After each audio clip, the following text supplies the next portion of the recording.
भारत संघ की राजभाषा क्या है? उत्तर देवनागरी लिपि में हिंदी। संसद में संविधान का भाग 17 किस तारीख को पारित हुआ? 14 सितंबर 1949।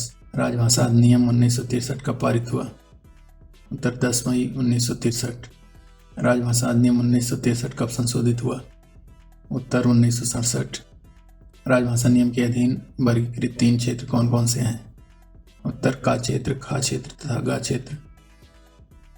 का क्षेत्र के अंतर्गत आने वाले राज्य कौन कौन से हैं?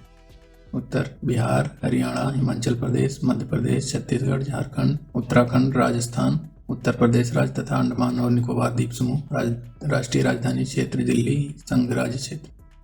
खा क्षेत्र के अंतर्गत आने वाले राज्य कौन कौन से हैं? गुजरात, महाराष्ट्र, पंजाब राज्य तथा चंडीगढ़, दमन और दीव तथा दादर और नगर हवेली, संघ राज्य क्षेत्र। गा क्षेत्र के अंतर्गत आने वाले राज्य कौन कौन से हैं? क्षेत्र का और क्षेत्र खा में निर्दिष्ट राज्यों और संघ राज्य क्षेत्रों से भिन्न अन्य राज्य तथा संघ राज्य क्षेत्र। हर साल हिंदी दिवस कब मनाया जाता है? उत्तर 14 सितंबर। अरुणाचल प्रदेश की राजभाषा क्या है? उत्तर अंग्रेजी। राजभाषा अधिनियम की धारा 3 के 3 कब से प्रभावित हुई? उत्तर 26 जनवरी 1965। राजभाषा अधिनियम 1963 की धारा 4 किससे संबंधित है? संसदीय राजभाषा समिति के गठन से संबंधित है। राजभाषा नीति की जानकारी देने वाले अनुच्छेद 343 से 351 संविधान के किस भाग में है? उत्तर भाग 17। राजभाषा अधिनियम 1963 की धारा 7 का संबंध किसके साथ है? उच्च न्यायालय के निर्णयों में हिंदी या अन्य राजभाषा के वैकल्पिक प्रयोग से संबंधित है। राजभाषा अधिनियम 1963 की धाराएं 6 एवं 7 किस राज्य में लागू नहीं होती? जम्मू एवं कश्मीर राज्य। किन किन राज्यों में उर्दू को राजभाषा के रूप में घोषित किया गया है? आंध्र प्रदेश एवं बिहार।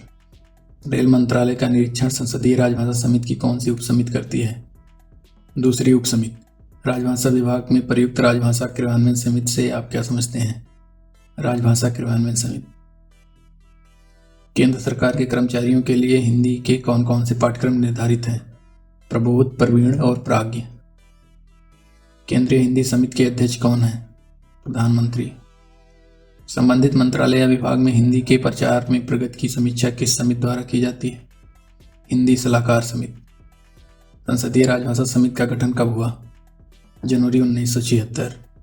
राजभाषा की संसदीय समिति में कितने सदस्य होते हैं? 30, 20 लोकसभा के तथा 10 राज्यसभा के। केंद्र सरकार के अधिकारियों एवं कर्मचारियों के नाम, पदनाम एवं साइन बोर्ड को भाषा की दृष्टि से किस क्रम में प्रदर्शित किया जाता है? सबसे ऊपर हिंदी, उसके नीचे अंग्रेजी। संविधान की 8वीं अनुसूची में कितनी भाषाएं शामिल की गई हैं? उत्तर 22 भाषाएं। असमिया, बंगला, गुजराती, हिंदी, कन्नड़, कश्मीरी, कोंकणी, मलयालम, मणिपुरी, मराठी, नेपाली, उड़िया, पंजाबी, संस्कृत, सिंधी, तमिल, तेलुगु, उर्दू, बोडो, संथाली, मैथिली एवं डोगरी। राजभाषा नियम 1976 किस राज्य पर लागू नहीं होता? तमिलनाडु। राजभाषा की संसदीय समिति का मुख्य कार्य क्या है? हिंदी के प्रगामी प्रयोग की समीक्षा करना एवं राष्ट्रपति को प्रतिवेदन देना। प्रमुख नगरों में गठित नगर राजभाषा क्रियान्वयन समिति के अध्यक्ष कौन होते हैं? नगर के वरिष्ठतम अधिकारी। राजभाषा क्रियान्वयन समिति की बैठकों की आवधिकता क्या है? 3 महीने में एक बार। नगर राजभाषा क्रियान्वयन समिति की बैठकों की आवधिकता क्या है? 6 महीने में एक बार। राजभाषा का वार्षिक कार्यक्रम कौन तैयार करता है? राजभाषा विभाग, गृह मंत्रालय। हिंदी भाषी क्षेत्रों के निवासियों को दिए गए आश्वासनों को कानूनी रूप से देने के लिए राजभाषा अधिनियम में कब संशोधन किया गया? 1967 में। राजभाषा नीति की जानकारी देने वाले अनुच्छेद संविधान के किस भाग में है? भाग 17। केंद्र सरकार के लिपिक कर्मचारियों के लिए निर्धारित अंतिम पाठ्यक्रम क्या है? प्राज्ञ। हिंदी पाठ्यक्रमों में प्रशिक्षित होने के लिए केंद्र सरकार के कर्मचारियों को कौन कौन सी प्रशिक्षण सुविधाएं उपलब्ध हैं? नियमित, गहन, पत्राचार एवं निजी। हिंदी पाठ्यक्रमों में प्रशिक्षित होने के लिए कौन आहार्य होंगे? केंद्र सरकार के श्रेणी घ व ऊपर के अधिकारी एवं कर्मचारी। रेलवे स्टेशन पर स्टेशन का नाम किस क्रम में प्रदर्शित किया जाता है? क्रमशः प्रादेशिक भाषा, हिंदी, अंग्रेजी। आम जनता द्वारा प्रयोग किए जाने वाले फार्मों को किस क्रम में तैयार किया जाता है? द्विभाषी, हिंदी व अंग्रेजी। रबड़ मोहरों को किस प्रकार तैयार किया जाना है? हिंदी, अंग्रेजी द्विभाषी रूप में, 1 लाइन हिंदी और 1 लाइन अंग्रेजी। संविधान के भाग 5 में राजभाषा नीति संबंधित उपबंध किस अनुच्छेद में है? अनुच्छेद 120। संविधान की 8वीं अनुसूची का संदर्भ किन अनुच्छेदों में है।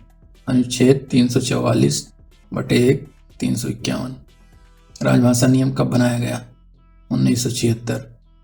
संविधान के 17 भाग में कितने अनुच्छेद हैं? 9। केंद्र सरकार के कर्मचारियों के लिए कौन सा कार्यालय हिंदी परीक्षाएं चलाता है? गृह मंत्रालय के अधीन केंद्रीय हिंदी प्रशिक्षण संस्थान। अनुच्छेद 344 के अनुसरण में राजभाषा आयोग की नियुक्ति कब हुई? वर्ष 1955 में। राजभाषा आयोग के अध्यक्ष कौन थे? श्री बाल साहब गंगाधर खेर। राजभाषा आयोग की सिफारिशों पर विचार करने के लिए गठित समिति के अध्यक्ष कौन थे? श्री गोविंद वल्लभ भाई पंत। भारतीय संविधान में राजभाषा संबंधी भाग 6 में कौन सा अनुच्छेद है? अनुच्छेद 210। वर्ष 1976 में गठित संसदीय राजभाषा समिति के अध्यक्ष कौन थे? तत्कालीन गृह मंत्री श्री ओम मेहता। राजभाषा और राष्ट्रभाषा में क्या अंतर है? सरकार व सरकारी कामकाज जिस भाषा में किया जाता है वह राजभाषा है और देश की अधिकांश जनता जिस भाषा को बोलती है उसे राष्ट्रभाषा कहते हैं। अर्थात पूरे राष्ट्र का प्रतिनिधित्व करने वाली भाषा ही राष्ट्रभाषा कहलाती है। इस प्रकार संविधान की अष्टम अनुसूची में शामिल सभी 22 भाषाएं राष्ट्रभाषाएं हैं।